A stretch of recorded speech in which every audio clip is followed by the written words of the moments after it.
Meus irmãos, nessa manhã, na manhã desse dia, nós estivemos reunidos logo cedo aqui às 6 da manhã e num belíssimo culto, num culto emocionante, nós pensamos sobre a ressurreição do Senhor e ouvimos a exposição da palavra do Senhor, do Evangelho segundo Mateus, capítulo 28, verso 6, e fomos muito edificados através do testemunho das Escrituras sobre a ressurreição de Cristo. Eu gostaria de, nessa noite, continuar a pensar com os irmãos sobre a doutrina da ressurreição do Senhor, ou de uma maneira mais ampla, sobre a doutrina da sua exaltação, mas com um enfoque um tanto quanto diferente. Eu gostaria de pensar com os irmãos sobre como a ressurreição de Cristo e a sua exaltação afetam a vida da igreja.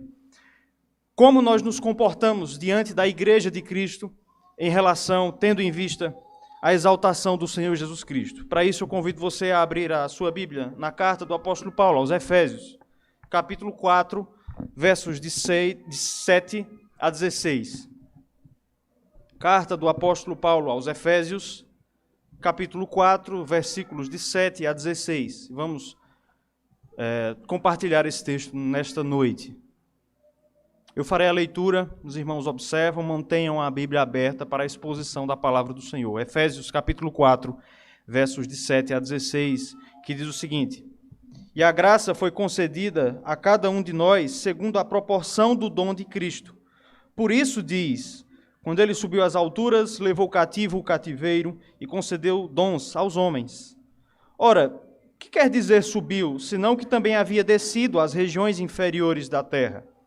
Aquele que desceu é também o mesmo que subiu acima de todos os céus para encher todas as coisas. E ele mesmo concedeu uns para apóstolos, outros para profetas, outros para evangelistas e outros para pastores e mestres, com vistas ao aperfeiçoamento dos santos, para o desempenho do seu serviço, para a edificação do corpo de Cristo, até que todos cheguemos à unidade da fé e do pleno conhecimento do Filho de Deus, à perfeita varonilidade, à medida da estatura da plenitude de Cristo, para que não mais sejamos como meninos, agitados de um lado para o outro e levados ao redor por todo o vento de doutrina, pela artimanha dos homens, pela astúcia com que induzem ao erro, mas, seguindo a verdade em amor, cresçamos em tudo naquele que é a cabeça, Cristo, de quem todo o corpo, bem ajustado e consolidado, pelo auxílio de toda junta, segundo a justa cooperação de cada parte, efetua o seu próprio aumento para a edificação de si mesmo em amor. Vamos orar. Senhor Deus, a Tua palavra é por demais profunda, ó Deus, e complexa para que eu a exponha. Eu sou absolutamente incapaz de fazê-lo, mas o Senhor escolheu os pequeninos. Eu te peço graça nessa noite para que o Senhor possa falar através desse vaso de barro e eu seja edificado e o teu povo também seja ensinado, edificado na tua palavra. É o que nós te pedimos em nome de Jesus. Amém. Meus irmãos, o apóstolo Paulo, ele foi pastor da igreja de Éfeso. Ele plantou aquela igreja. Ele trabalhou ali pelo espaço, naquela cidade, pelo espaço de 3 anos. Durante 3 anos, nós vemos isso lá no livro de Atos dos Apóstolos, o apóstolo Paulo esteve trabalhando na cidade de Éfeso. Essa foi a cidade em que ele demorou mais tempo. Foram 3 anos de ministério ali. Mas no ano 55 depois de Cristo, no ano 55 da era cristã, Paulo se retira daquela cidade e segue o seu ministério. De modo que a carta aos Efésios, ela foi escrita cerca de entre 5 e 7 anos depois que Paulo havia terminado o seu ministério em Éfeso. E apesar do pouco tempo, poucos anos depois de Paulo ter deixado aquela igreja, apesar disso, nós percebemos que a carta aos Efésios, ela estranhamente, curiosamente, ela parece revelar uma distância do apóstolo Paulo em relação àqueles crentes. A carta aos Efésios, meus irmãos, é a única carta paulina que não tem nenhuma citação de nenhum dos membros da igreja. É a única. E existem alguns versículos que são, no mínimo, que chamam a nossa atenção. Vamos colocar dessa forma. Olhe para o versículo 21 do capítulo 4. 20 e 21. Mas não foi assim que aprendestes a Cristo, se é que de fato o tendes ouvido e nele fostes instruídos, segundo é a verdade em Jesus. Paulo passou, meus irmãos, 3 anos naquela igreja, ele constituiu presbíteros ali, ele teve um ministério de visitação de casa em casa, ele diz isso no capítulo 20 de Atos, mas poucos anos depois, quando ele escreve a sua carta, ele diz, olha, se é que vocês ouviram a palavra da verdade. Essa aparente contradição, essa estranheza, pelo fato de Paulo aparentemente desconhecer aqueles irmãos, tão poucos anos depois, levou e tem levado muitos comentaristas a duvidar que esta carta tenha sido escrita aos Efésios. Por exemplo, o herege Marcião, ele alegou que esta carta não foi escrita aos Efésios, mas aos Laodicenses. Entretanto, meus irmãos, a cristandade há 2000 anos tem entendido que esta carta foi escrita aos Efésios, e não há razões para que nós pensemos o contrário. A melhor resposta, a melhor explicação que tem sido dada pelos teólogos é que, muito provavelmente, num curto espaço de tempo, aquela igreja cresceu sobremaneiramente. O ministério do apóstolo Paulo, lá em Éfeso, foi um ministério profícuo. Atos 19, verso 10, nos diz que enquanto Paulo estava em Éfeso, todos os habitantes da Ásia ouviram a palavra de Deus, tanto judeus como gregos. Aquela igreja, quando Paulo sai, tinha uma liderança forte, tinha um conselho forte, com presbíteros bíblicos. Tanto é que Paulo reúne o conselho da igreja, os presbíteros, e diz, olha, pastoreiem o rebanho sobre o qual Deus vos constituiu bispos. Era uma igreja forte, que não lidava com grandes problemas doutrinários, e muito provavelmente aquela igreja cresceu exponencialmente em poucos anos, de modo que quando Paulo escreve a sua carta aos Efésios, ele não mais estava se dirigindo àquele pequeno grupo com o qual ele começara o trabalho, mas agora uma série de igrejas locais naquela cidade e na região da Ásia Menor. Tanto é que alguns manuscritos antigos da carta aos Efésios, elas aparecem com outro nome, ao invés do nome Efésios, no capítulo 1, verso 1. Veja que, se você conferir lá, a carta foi escrita aos santos que estão em Éfeso. É isso que é dito lá. Em alguns manuscritos antigos aparecem outras cidades.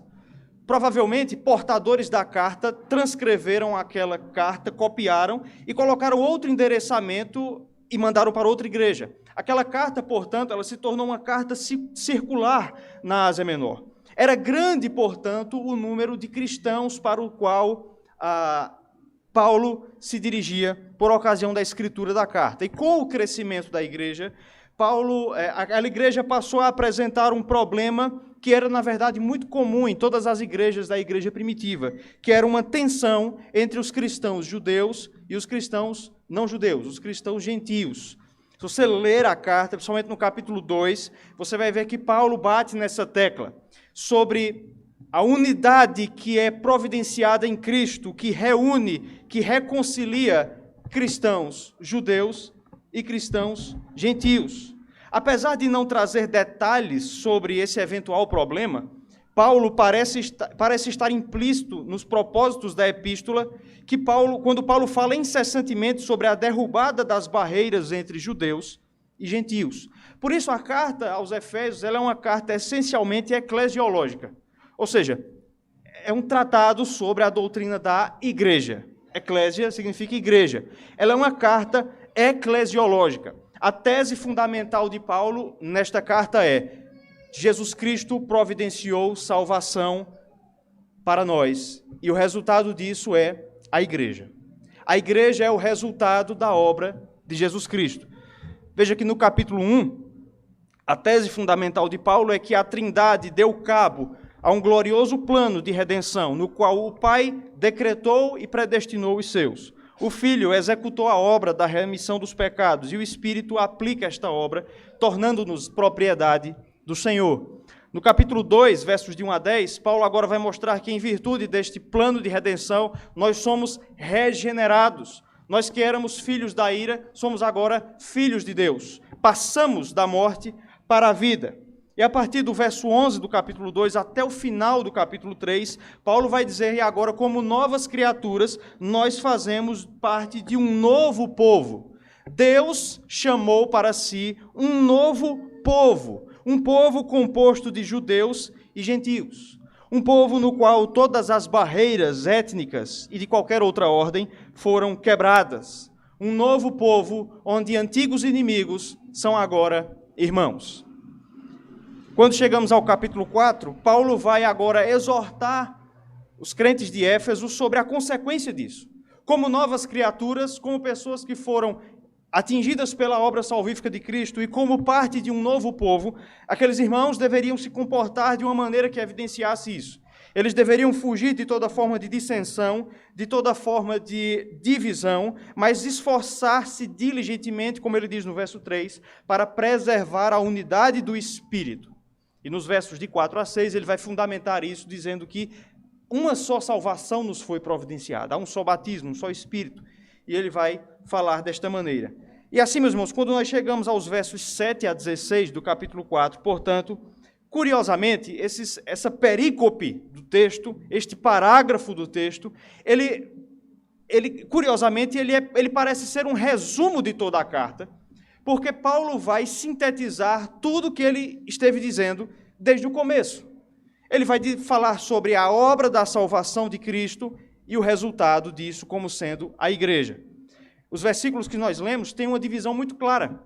Os versos de 7 a 10 nos falam da obra de Jesus Cristo, precisamente da sua exaltação, enquanto que os versos de 11 a 16 nos falam que a igreja de Cristo é o resultado da obra que Jesus desempenhou.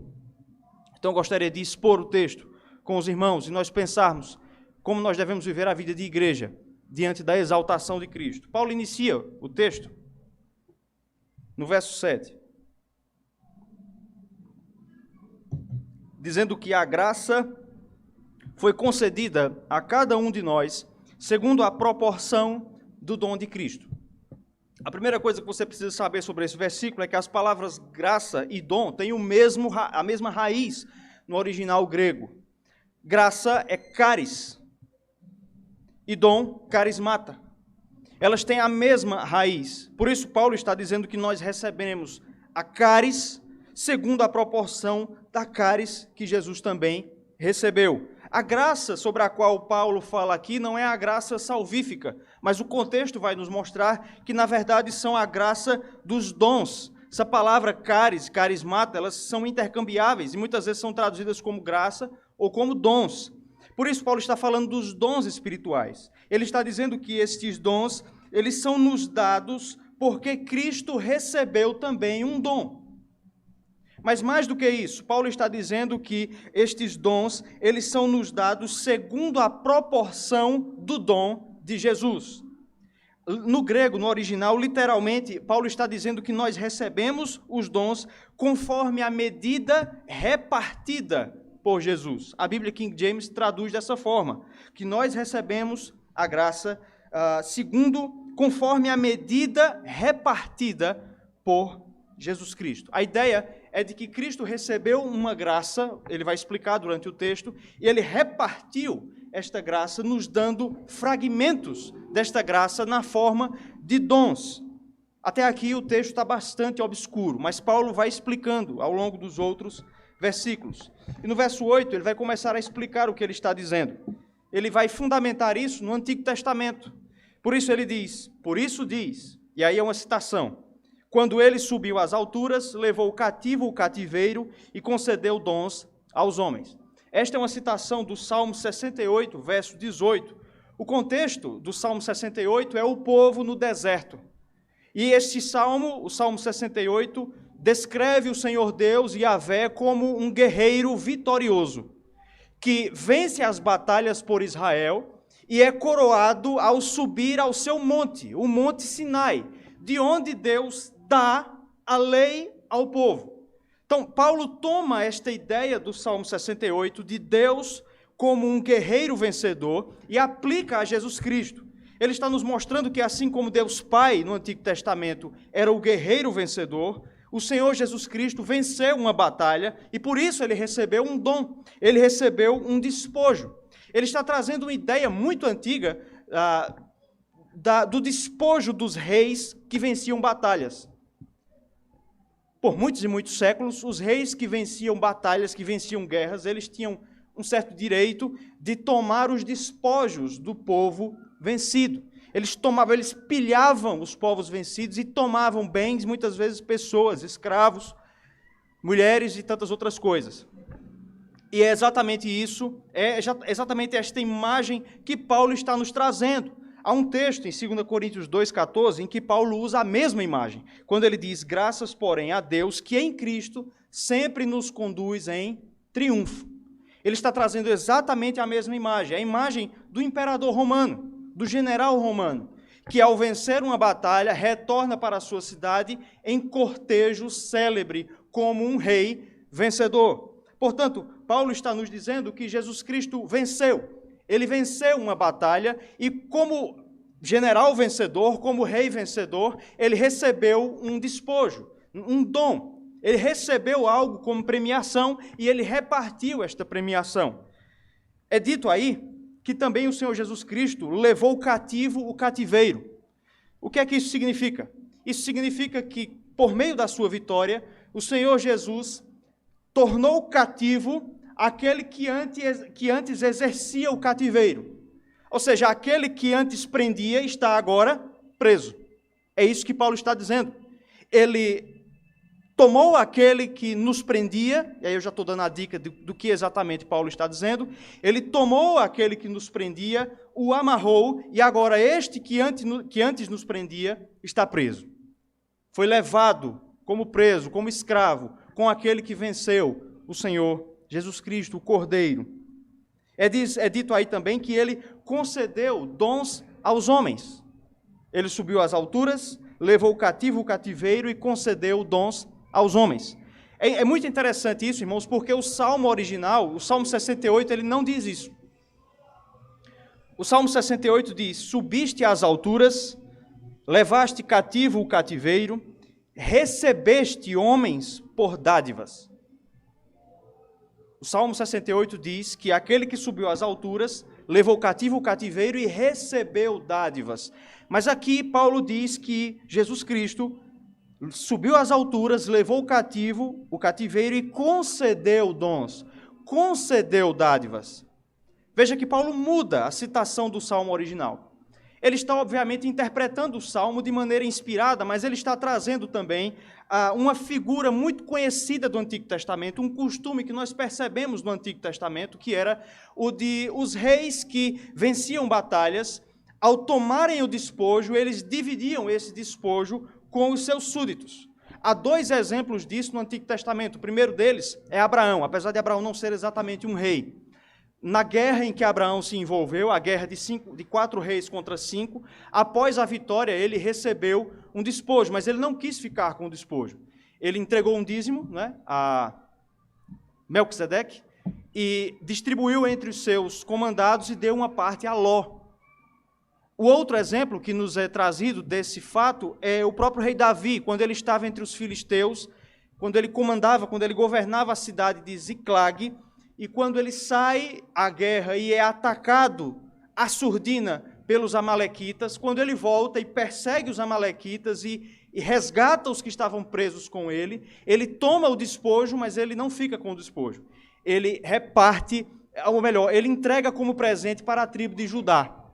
Portanto, Paulo está tomando essa imagem do Antigo Testamento e dizendo que, como estes reis, como Abraão e como Davi, o Senhor Jesus é um rei bondoso, é um rei generoso. Ele tomou o seu despojo e distribuiu entre os seus. Isaías, o profeta Isaías, predisse isso em Isaías 53, verso 12, quando ele, falando do servo sofredor, disse que ele iria repartir os despojos com os poderosos. O texto começa a ficar um pouco mais claro, mas nos versos 9 e 10 ele vai ficar definitivamente mais claro para nós. Paulo vai explicar ainda do que é que ele está falando. E ele diz, ora, que quer dizer subiu, senão também que havia descido às regiões inferiores da terra. Paulo está tomando a citação do verbo, do Salmo, Paulo está tomando o Salmo 68, que diz que o Senhor, aplicado aqui a Jesus Cristo, subiu, e Paulo está dizendo, ele subiu porque primeiro desceu.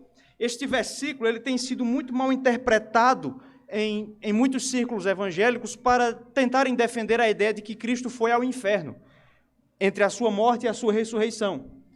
É um assunto à parte, mas a fé reformada não crê dessa forma. Nós entendemos que as regiões inferiores das quais Paulo fala aqui são a própria terra, as regiões inferiores da terra são a própria terra. O próprio Jesus Cristo disse em João 6,38, eu desci do céu. Para onde? Para a terra. A descida de Jesus Cristo à terra, a sua encarnação, é descrita nas Escrituras como um ato de humilhação. Ao descer, ao vir à terra, o Senhor Jesus Cristo se humilhou.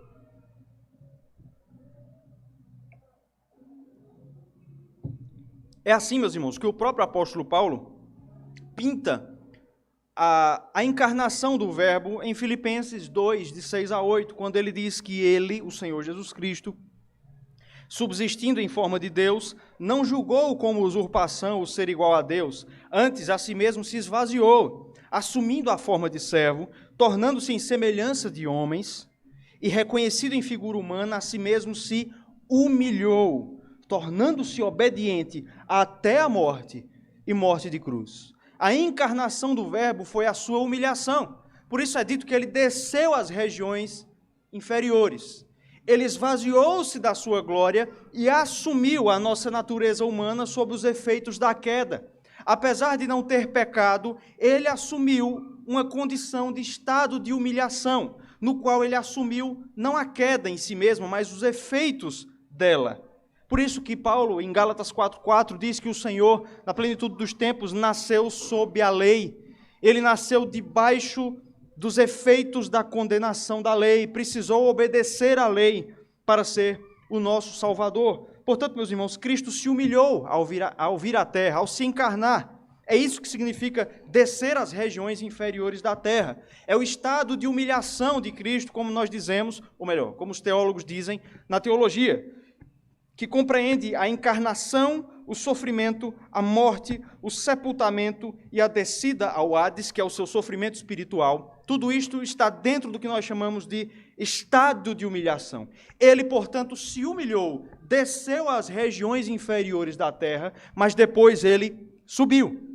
Ele subiu porque ele primeiro desceu, porque ele primeiro se humilhou. Verso 10. Aquele que desceu, aquele que se humilhou, é também o mesmo que subiu acima de todos os céus. Se no verso 9 ele está se referindo à humilhação de Cristo, no verso 10 ele agora está se referindo à sua exaltação. Se ele primeiro se humilhou, ele depois subiu, ele depois foi exaltado. E é exatamente a ideia que Paulo traz na continuação do texto que eu li antes, de Filipenses. Na sequência ele diz, pelo que, ou seja, porque Cristo se humilhou, pelo que também Deus o exaltou, sobremaneira, e lhe deu o nome que está acima de todo nome, para que ao nome de Jesus se dobre todo o joelho nos céus, na terra e debaixo da terra, e toda língua confesse que Jesus Cristo é o Senhor, para a glória de Deus Pai. É sobre isso que o autor aos Hebreus fala no capítulo 1, verso 3, quando ele diz que o Senhor Jesus, depois de ter feito a purificação dos pecados, assentou-se à direita da majestade nas alturas. Ele foi exaltado, meus irmãos, ele subiu acima de todos os céus, porque primeiro ele se humilhou. O próprio Senhor Jesus Cristo, visto por João na revelação do Apocalipse, ele se refere à sua exaltação como uma consequência da humilhação. Apocalipse 3:21 diz, ao vencedor, dar-lhe-ei sentar-se comigo no trono, no meu trono, assim como eu também venci e me sentei com meu Pai no seu trono. Veja, assim como eu venci e me sentei no trono com meu Pai. Jesus sentou-se no trono com o Pai porque ele primeiro venceu. Perceba que é exatamente a ideia que Paulo tem aqui em Efésios capítulo 4. O Senhor, quando subiu aos céus, por ocasião da sua ascensão, quando ele, como diz o autor aos Hebreus, ele penetrou os céus, ele foi ali recebido como um rei vitorioso, foi recebido com festa, em um cortejo célebre. Há algumas cenas na Bíblia, meus irmãos, que não nos foram reveladas, mas a gente fica tentando imaginar. Hoje de manhã foi falado aqui sobre o anjo que foi contemplado com o privilégio inenarrável, indizível, de ser o primeiro a anunciar que Cristo ressuscitou. Dentre milhares de milhares, pelo menos 1 milhão, ele foi o escolhido. Esses milhares de milhares, portanto, estavam nas alturas com Deus e eles receberam o Senhor Jesus Cristo de volta. Após ter feito a purificação dos pecados, ele foi recebido nos céus como Cordeiro vencedor, como Rei vencedor, e recebeu do seu próprio Pai o despojo, o prêmio, a recompensa pela obra bem executada. Que recompensa, meus irmãos, é esta? Em primeiro lugar, o apóstolo Paulo nos mostra que, por meio da sua vitória na cruz do Calvário, atestada pela ressurreição, atestada pela ascensão, o Senhor Jesus Cristo cumpriu aquilo que Paulo diz aqui. Ele levou o cativo o cativeiro. Paulo fala sobre isso em Colossenses 2,15, quando ele diz que Jesus despojou os principados e potestades e publicamente os expôs ao desprezo, triunfando deles na cruz. Em Marcos capítulo 1, o Senhor Jesus Cristo, falando sobre o seu próprio ministério, diz que, e falando sobre nós, que nós estávamos presos na casa do valente, que é Satanás. Mas, referindo-se ao seu próprio ministério, ele diz que primeiro é preciso amarrar o valente para depois saquear-lhe os bens. Ele está falando da sua obra. Jesus amarrou Satanás, por assim dizer, derrotou Satanás na sua primeira vinda, na morte na cruz, e assim lhe saqueou os bens. Aqueles cujas vidas estavam presas na condenação do pecado foram de lá retirados, que somos nós, que são as vidas dos eleitos. Assim, Cristo, meus irmãos, é este general, este rei vencedor, e por isso ele recebeu o seu despojo merecido. Complemento do versículo 10, ele subiu acima de todos os céus para encher todas as coisas. O verbo encher aqui no grego pode também ter o sentido e pode ser traduzido também como aperfeiçoar. Jesus subiu aos céus para aperfeiçoar todas as coisas. As Escrituras nos mostram que, por haver sido exitoso e por haver feito bem feita, de fato, a sua obra vicária, o Senhor Jesus Cristo recebeu do Pai todo o universo. O próprio Paulo, escrevendo aos Efésios 1, 22 e 23, diz que, e pôs todas as coisas debaixo dos pés, para ser o cabeça sobre todas as coisas, falando de Cristo. O deu à igreja, a qual é o seu corpo, a plenitude daquele que a tudo enche em todas as coisas. É assim, meus irmãos, que o próprio apóstolo Paulo diz em Colossenses 1,16, que todas as coisas, tudo, foi criado por meio dele e para ele. O autor aos Hebreus nos diz que ele é o herdeiro de todas as coisas. Jesus sempre foi Senhor de tudo. O texto, inclusive, do boletim toca nesse assunto. Jesus sempre foi Senhor de todas as coisas. Ele estava lá, no princípio era o verbo estava com Deus, o verbo era Deus. E sem ele, sem o verbo, nada do que foi feito se fez. Ele sempre foi Senhor de todas as coisas, como o seu Criador. Foi ele que nos fez e dele somos. Mas agora, meus irmãos, o Senhor Jesus Cristo recebeu o universo não apenas por ser o seu Criador, mas também e principalmente por ser o seu Redentor. Por ser o Salvador do mundo, ele recebeu o universo como sua herança e foi colocado pelo próprio Deus Pai como Rei dos Reis e Senhor dos Senhores, como cabeça da igreja, como aquele que sustenta todas as coisas pela palavra do seu poder. Assim, meus irmãos, nesses versos de 7 a 10, Paulo está nos mostrando que Jesus realizou perfeitamente a obra da salvação, se humilhando entre os homens, e por isso Deus o exaltou como rei vitorioso e o deu o universo como herança. Cristo, por sua vez, como um rei bondoso, ele distribuiu o seu espólio entre os seus súditos através de dons. Os irmãos compreenderam? Jesus venceu, como rei vitorioso, ele recebeu o despojo da parte de Deus Pai e graciosamente, é o que Paulo está nos dizendo, ele nos distribuiu este despojo através de graças, através de dons. E quais são esses dons? Eles estão descritos no versículo 11. São os dons por meio dos quais o Senhor Jesus Cristo distribuiu o fruto, o produto da sua vitória. Essa não é a única lista de dons do Novo Testamento, há outras, não é uma lista exaustiva, é uma lista exemplificativa que atende ao propósito de Paulo na passagem. Primeiro ele diz aí que ele mesmo, o Senhor Jesus Cristo, concedeu uns para apóstolos. A palavra apóstolo aqui refere-se aos apóstolos, aos 13, aos 12 primeiros, incluindo aí Matias, no lugar de Judas, e o apóstolo Paulo. Estes homens, esses 13 homens, foram especialmente e unicamente na história da igreja chamados por Deus para serem os portadores da nova revelação de Deus, a revelação da nova aliança, o Novo Testamento. Então Deus concedeu em primeiro lugar à sua igreja apóstolos. Depois ele concedeu, ele vai dizer aí, profetas. Esses profetas eram pregadores da igreja primitiva, cuja atuação incluía também revelações inspiradas e predições, profecias.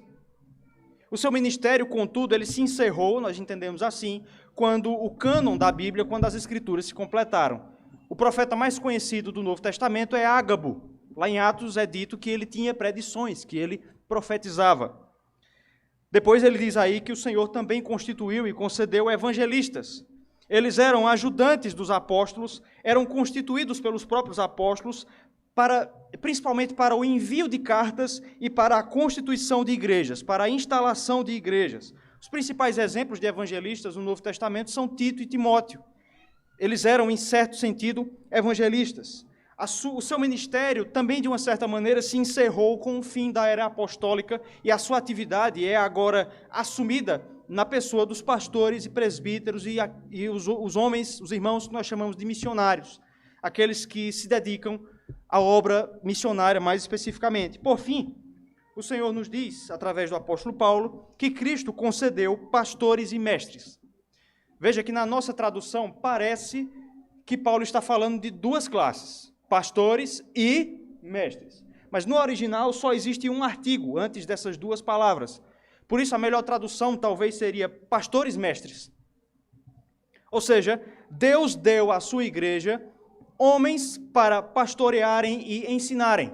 E segundo todo o ensino, meus irmãos, do Novo Testamento, estes homens são os pastores, os bispos, os presbíteros. Eles são os pastores das igrejas.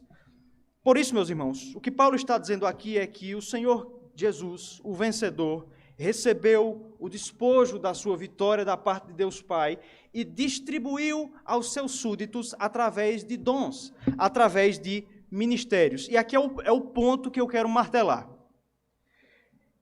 Este texto, meus irmãos, nos mostra, portanto, que os dons que Cristo concedeu, eles são vivenciados e eles são experimentados nos ministérios da igreja. Vou repetir. Os dons que Cristo concedeu, as graças que Ele concedeu como Rei vencedor, são concedidas no ministério da igreja.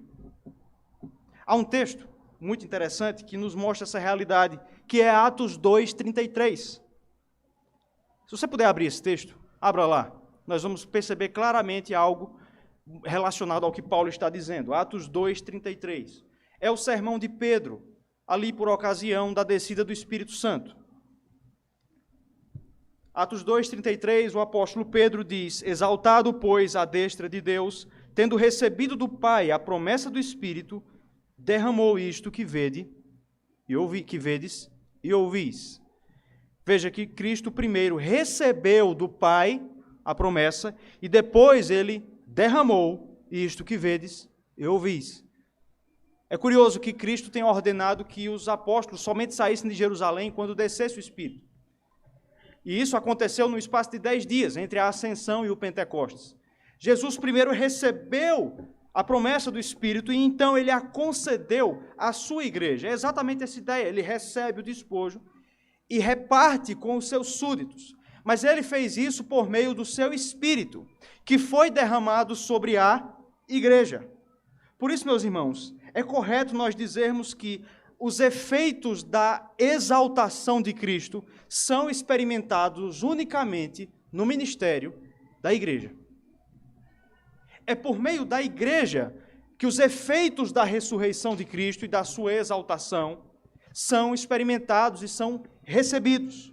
William Hendrickson, comentando esse texto, ele diz, de maneira bastante perspicaz, que Jesus Cristo, ao encher todas as coisas, como é dito no verso 10, ele emanou a sua presença na terra através da igreja. Onde está Jesus Cristo agora? Bom, enquanto Deus, em todos os lugares. Ele é onipresente. Mas onde está o corpo de Cristo? Na presença de Deus. Está localmente no céu, na presença de Deus. Ele não está fisicamente entre nós, mas perceba que o texto vai nos mostrar que, mesmo estando ausente fisicamente, o Senhor emana a sua presença, de uma certa forma, de maneira visível, por meio do seu corpo, que é a igreja. Por isso é que se diz que a função da igreja, meus irmãos, é continuar o ministério de Cristo. Uma vez ausente, ele está nos preparando lugar nos céus. Cabe à igreja, portanto, continuar o ministério de Cristo. E a igreja faz isso, meus irmãos, no poder do Cristo que foi exaltado. Mateus 28, versos 18 e 19. Jesus diz: toda a autoridade me foi dada no céu e na terra. Ide, qual é a palavra depois? Portanto, fazei discípulos de todas as nações, batizando-os em nome do Pai, do Filho e do Espírito Santo, e ensinando-os a guardar todas as coisas que vos tenho ensinado. Veja que o ministério da igreja é exercido no poder do Cristo que foi exaltado. A igreja leva adiante o seu ministério usando as armas que Cristo lhe deu, os ministérios, os dons que Cristo, o Cristo que venceu e recebeu o despojo do Pai no céu, lhe concedeu. Por isso, meus irmãos, os efeitos da exaltação de Cristo, eles são apresentados, eles são vividos na igreja. É na igreja que nós experimentamos o poder do Cristo redivivo. Nesse sentido, meus irmãos, é preciso dizer que nós discordamos do ensino da igreja de Roma, que diz que o homem é salvo por meio dos sacramentos. Nós não entendemos assim. O homem é salvo pela graça mediante a fé. Não é o batismo, propriamente dito, que remove o pecado original, nem tampouco os outros sacramentos. Nesse sentido, o texto de Atos 2, 42 é bastante elucidativo, porque ele diz que na igreja primitiva os que iam sendo salvos eram acrescentados à igreja. Veja, o homem é salvo e ele é, portanto, acrescentado à igreja. Não é a igreja que salva, mas os salvos são acrescentados por Deus à igreja. Nós vivemos, meus irmãos, uma época de bastante desprezo pela igreja de Cristo. Isso se revela tanto naqueles que, apesar de alegarem ter alguma fé em Cristo, não querem envolvimento com a sua igreja, como naqueles que, na verdade, podem até ter os seus nomes arrolados no rol de membros de uma igreja, mas vivem em total indiferença ao que isso significa. E o ponto, meus irmãos, que eu gostaria de trazer como edificação para a igreja é: o poder do Cristo que ressuscitou é experimentado na sua igreja. Nesse sentido, aí nós temos que concordar com o brocardo que ficou muito comum na igreja católica, que é extra ecclesia nulla salus. Não há salvação fora da igreja. Novamente, isso não significa dizer que a igreja é salva, mas que invariavelmente, com pouquíssimas exceções, obviamente, aqueles que são salvos, eles são levados pelo próprio Cristo a fazerem parte do corpo da igreja. Veja, meus irmãos, que hoje de manhã nós falamos que a ressurreição de Cristo, ela não pode ser para nós tão somente um final feliz ou uma verdade meramente teológica, mas algo que resulte em mudança, em transformação no modo como nós nos comportamos. E era exatamente isso que Paulo entendia. Ele entendia que aqueles irmãos de Éfeso precisavam entender a ressurreição de Cristo e a sua exaltação para que eles deixassem as divisões e vivessem a vida da igreja. Compreender a ressurreição e a exaltação de Cristo, meus irmãos, nos ajuda e nos impulsiona a vivermos a vida do corpo de Cristo, a vida da igreja, da noiva do Senhor. No complemento do texto, não irei demorar tanto, o apóstolo Paulo vai nos dar agora 3 características, 3 marcas, coloquemos assim, da igreja do Senhor Jesus, da noiva. A primeira está no versículo 12. Gostaria que os irmãos lessem, a uma só voz, esse versículo.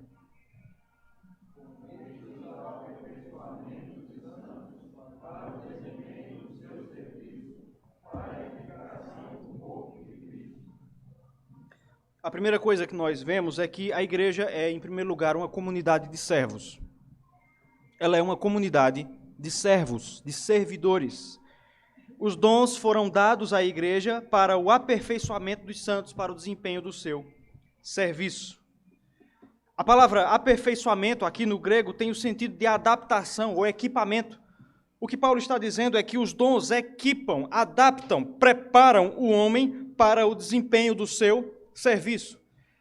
Os irmãos mais atentos devem ter percebido que na lista que Paulo deu aqui no verso 11, não são apresentados os diáconos. Mas eles aparecem aqui, porque a palavra serviço no grego é diaconia. Então, com certeza, os diáconos estão incluídos aqui, mas veja que a diaconia, o serviço, é para todos os santos. É para todos eles. Todos os membros da igreja devem ser equipados através do ministério da igreja, por meio dos dons, para o serviço. A conclusão lógica é que todos os crentes têm um ministério, meus irmãos. Todos os crentes têm um ministério. Você tem um ministério. Você pode estar desenvolvendo ele ou não. Mas você tem um ministério, você tem uma diaconia a exercer através dos dons que Deus lhe deu. E se você é filho de Deus, você tem dons. E você deve exercê-los. Lembremos, meus irmãos, o que Paulo disse no verso 7. Que nós recebemos dons segundo a proporção, a medida daquilo que Cristo concede. Nenhum de nós recebeu todos os dons. Ninguém tem todos os dons. Não existe uma pessoa que saiba pregar, saiba ensinar, sabe tocar, tem o dom do serviço, o dom da oração. Não existe essa pessoa. Não existe esse super crente. Nós recebemos, irmãos, prestem bem atenção para não confundir. Nós recebemos uma salvação perfeita e completa, mas os nossos dons são incompletos. Eu não tenho todos os dons dos quais eu preciso. É por isso que nós devemos viver a vida da igreja, porque é na igreja que nós servimos uns aos outros com os nossos diferentes dons, com as diferentes habilidades e ministérios que o Senhor nos deu. É exatamente essa ideia que Paulo tem no versículo 16, quando ele diz que o corpo de Cristo deve ser bem ajustado e consolidado pelo auxílio de toda junta e segundo a justa cooperação de cada parte. É desse modo que o corpo efetua o seu próprio aumento para a edificação de si mesmo em amor. Veja que a igreja caminha, meus irmãos, pelo auxílio de toda junta. O que são juntas? São cartilagens que permitem o contato entre ossos. Estou correto? As juntas são cartilagens que permitem o contato. A igreja, meus irmãos, é um lugar de contato, de convívio. A igreja não é um lugar para onde você vai. A igreja é uma comunidade da qual você participa. Isso faz absolutamente toda a diferença, meus irmãos. A igreja não é um programa do domingo. Muito longe disso. A igreja é um corpo que tem membros que devem estar ligados por meio de juntas, e no convívio eles devem servir uns aos outros. Há pessoas que, às vezes eu vejo algumas coisas, desculpem se for inconveniente, mas há pessoas, meus irmãos, que quando termina o culto saem com tanta pressa da igreja. A igreja é um lugar de convívio, de contato. É pela justa cooperação de cada parte. É pelo convívio, meus irmãos. A igreja é ou deve ser uma família. É triste que nós muitas vezes nos comportemos de maneira absolutamente estranha a isso. Que nós nos tratemos quase como estranhos, desconhecidos. A igreja, meus irmãos, é ou deve ser uma comunidade de servos. Algumas semanas atrás eu soube de uma história aqui dessa igreja que me deixou bastante tocado, e eu lembrei disso enquanto eu preparava esse sermão. Foi a nossa irmã Maria do Carmo que me contou, a Carminha. Ela me contava que, vou pedir a permissão aqui para contar, Carminha, que as filhas dela, Aldeneide, Aldelane, Aldirene, quando eram muito pequenas, elas começaram a frequentar a igreja acompanhando a nossa irmã Dorinha, que era mãe do nosso irmão Alfredo. E ela passava lá na casa e levava as meninas e trazia para a escola dominical. E ela era muito idosa, segundo eu soube, e era muito comum que ela caísse no caminho. Ela caía no chão. E com o tempo, aquele ato dela de levar aquelas crianças começou a se tornar um momento de cooperação mútua E aqui vem a parte bonita da história, porque, por um lado, ela trazia aquelas crianças, e por outro lado, aquelas crianças levantavam aquela irmã quando ela caía no caminho. Isso é a igreja, meus irmãos. Isso é o corpo de Cristo. É pelo auxílio de toda junta, é pela cooperação de cada parte. Em segundo lugar, Paulo vai nos dizer que a igreja amadurece e forma bons cristãos. A igreja de Cristo amadurece e forma bons cristãos. Leiam, por favor, os versos 13 e 14.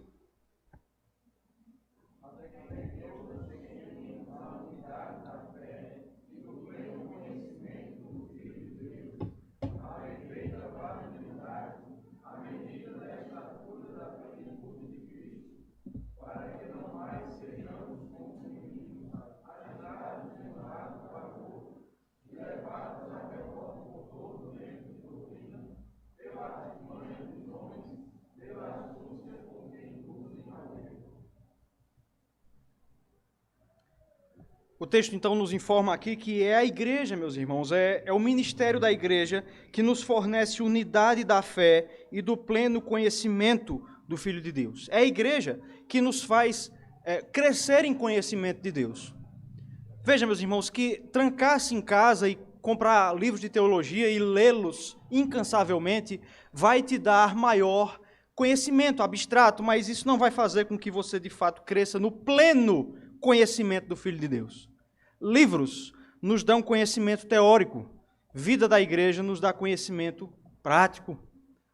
É na igreja que nós recebemos conhecimento teórico, mas isso é vivenciado, isso é treinado. Por isso nós recebemos pleno, completo conhecimento do Filho de Deus.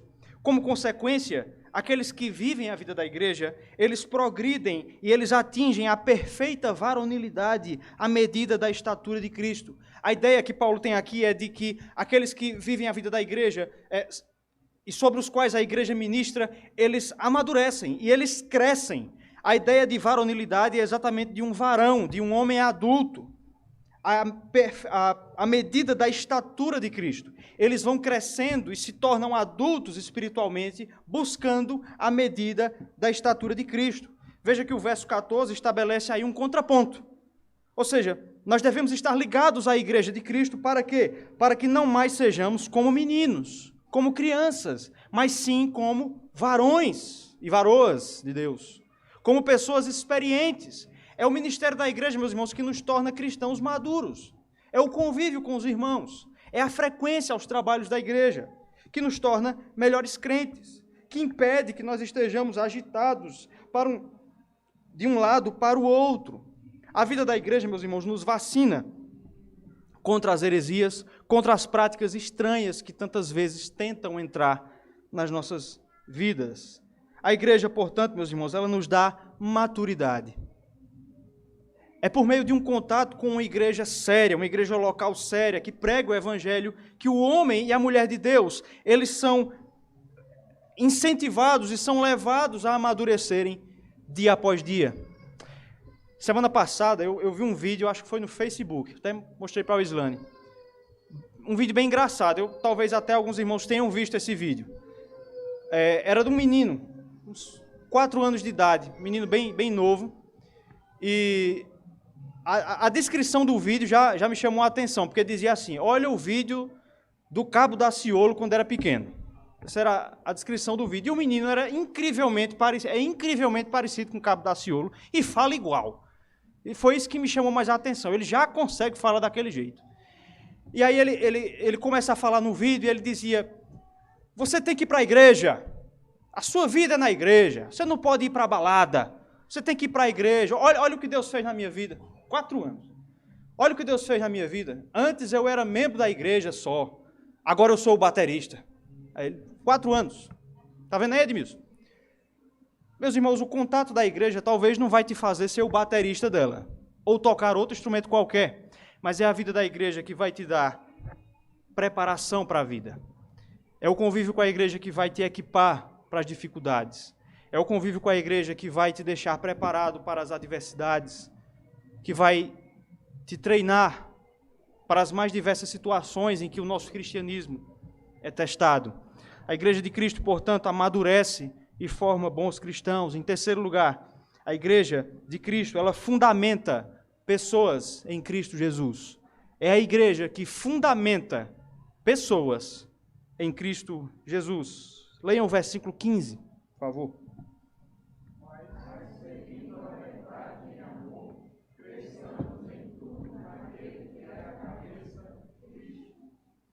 Paulo está dizendo, portanto, que esse amadurecimento dos cristãos, membros da igreja, deve acontecer naquele que é o cabeça, Cristo. O crescimento é produzido em Cristo. Calvino, comentando o texto, ele também perspicazmente, ele diz que o crescimento e o amadurecimento da igreja são para que Cristo continue a ser, de fato, o cabeça da vida e o fundamento da vida dos fiéis. Uma igreja bíblica, meus irmãos, uma igreja séria, ela jamais será uma igreja em si mesmada. Uma igreja excessivamente preocupada com números ou com ativismo. Não. Uma igreja séria, uma igreja bíblica está preocupada em que, muito mais do que isso, Cristo seja formado nos seus membros. Não era essa a oração do apóstolo Paulo, escrevendo aos Gálatas, salvo engano, que Cristo fosse formado neles?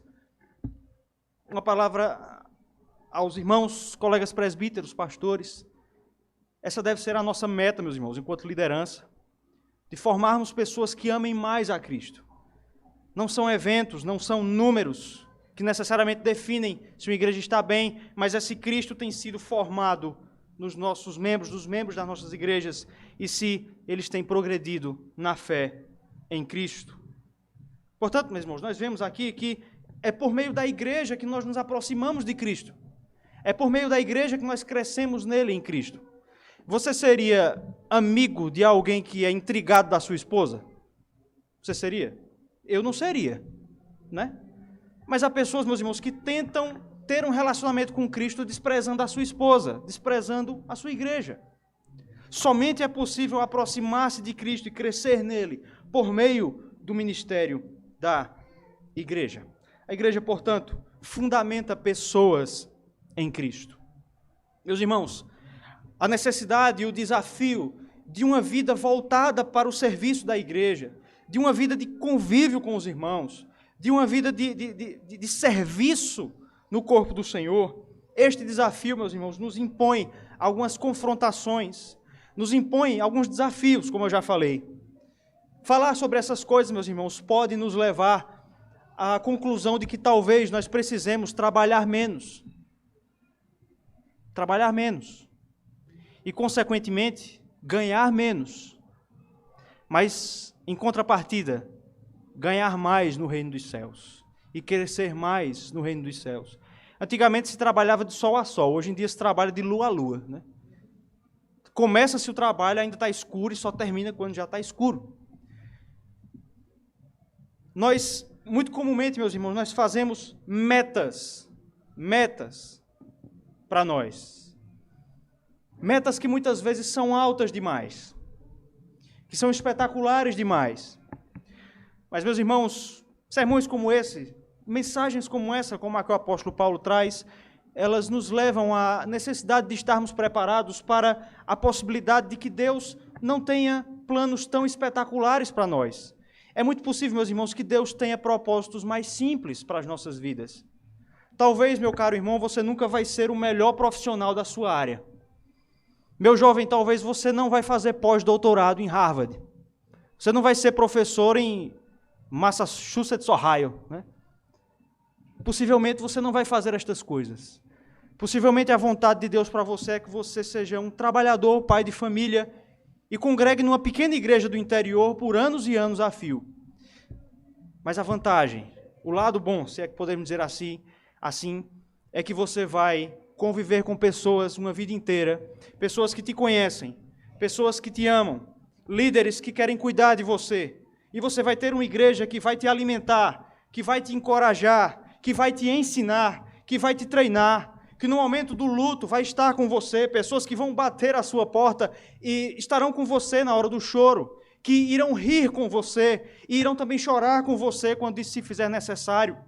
Pessoas que viverão uma vida inteira com você e junto com você e com todos os irmãos da igreja irão progredir rumo à medida da estatura de Cristo. Mas atenção, essa igreja também vai te admoestar, ela também vai te repreender, ela também vai te exortar, e se preciso for, ela vai te disciplinar. Mas não é para a sua destruição, não é para a sua diminuição. É como o autor aos Provérbios nos diz, olha, disciplina o teu filho, mas não espanca até a morte. A disciplina, o cuidado da igreja não é para te diminuir, não é para destruir a tua fé, mas é exatamente porque, como homem e como mulher, pecador e pecadora, ainda existe muito da tua carne em você. E a missão da igreja é confrontar você com esses problemas e te levar a, junto com todos os irmãos, através da cooperação de cada junta, ao crescimento em Cristo. Igreja, meus irmãos, não é restaurante. No restaurante, paga-se por aquilo que se quer. Você paga e vem o prato que você escolheu. Se não vier, troque. Você tem esse direito. Igreja não é assim.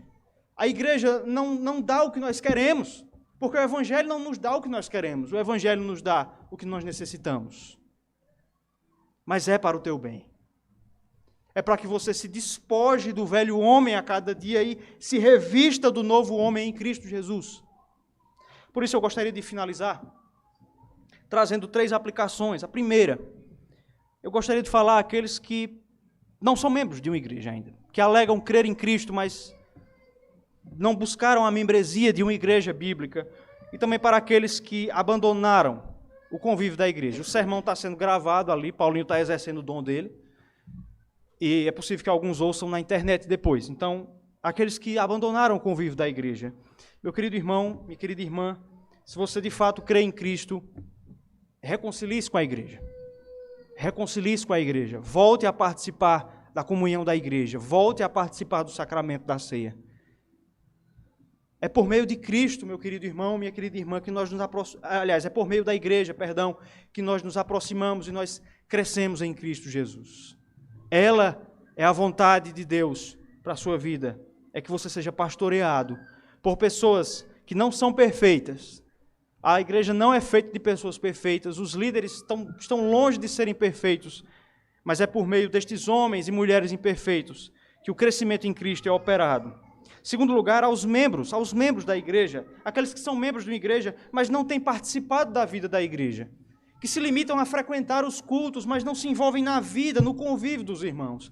Meu querido irmão, repense essa atitude. Envolva-se com as pessoas. Viva a vida do corpo. Parafraseando Hernandes Dias Lopes, ele falava dos pastores, ele dizia que o pastor tem que ter cheiro de ovelha.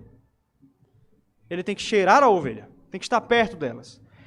Mas é uma realidade para todos nós. Nós temos que cheirar a ovelha, meus irmãos. No bom sentido do termo, né? Nós temos que estar juntos uns dos outros.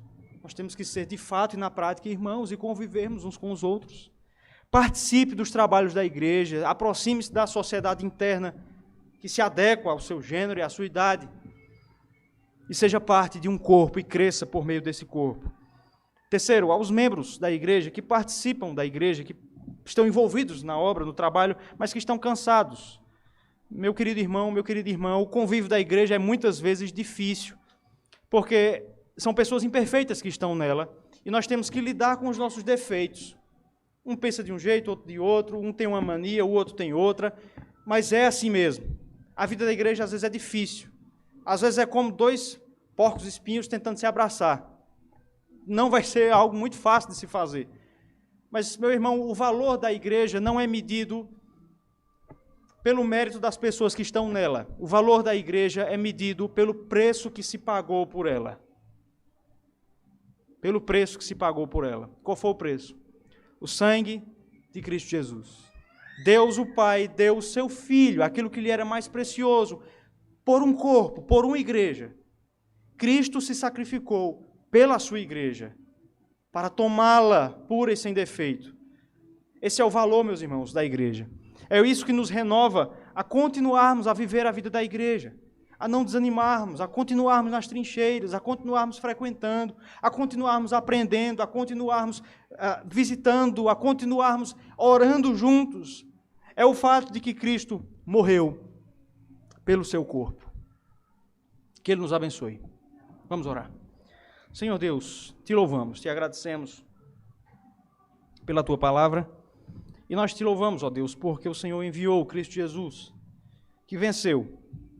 Venceu e como rei vencedor, ele adquiriu para si o governo do universo e graciosamente ele concedeu dons à sua igreja. Para o nosso aperfeiçoamento, Senhor, para o nosso crescimento em Cristo, para que sejamos mais e mais parecidos com o Teu Filho amado. Por isso, ó Pai, ajuda-nos a amarmos cada vez mais a Tua igreja, a vivermos a vida do Teu corpo, ó Pai, e a entendermos, e a compreendermos, e a buscarmos o Teu propósito para as nossas vidas. É o que nós pedimos, em nome de Cristo Jesus. Amém.